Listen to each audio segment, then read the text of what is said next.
reverse, neutral, drive. Ayan. Check natin kung anong problema. Cable. Diba? Ito lang ang problema. Kaya hindi siya nag-ano sa drive. Kasi ayan, wala na yung lock. Ayun, gagawa natin ng lock yan. Ayan, kuha tayo ng takip ng ano, coolant. Yan yung gawin natin ano. Tanggalin natin yung top. Ayan, sa ibabaw, circle natin. Tapos butasin natin sa gitna na tugma at saktong-sakto lang dun sa ano, sa lock. Ano lang to kasi wala tayong lock eh. Ito lang gawin natin kapag wala tayong ano, parts na shifter lever bushing.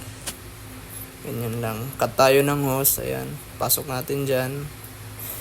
Sukat lang natin na saktong-sakto sa ano. May space pa para sa lagayan ng lock. Pasok mo lang yan. Ayan. Sunod natin yung ano, lever. Pero ano lang to, temporary lang. Kasi wala pa tayong parts. Pag nagkabili na tayo ng parts, pwede na natin tong palitan pag may bushing na. Paluwagan lang natin konti para masakto. Dapat talaga fit na fit siya dyan sa lock eh, para hindi matanggal.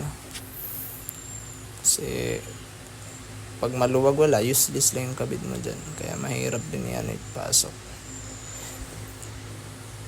Ayan, pasok na.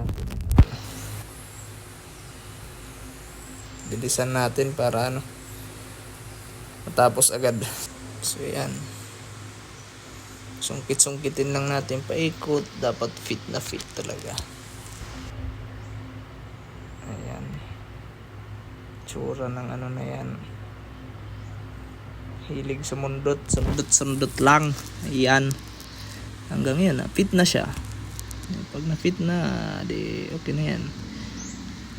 Ano kasi yan eh, yung lock niya.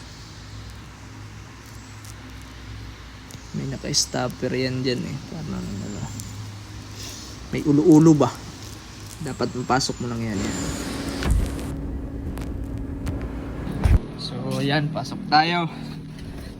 Pero mo diretso na mo kuan na di na tong naimuli niya. Oh, wala na. Luwag manggutugod. Start natin. Basta mga imuna na kuan na easy ra nang. Ayan.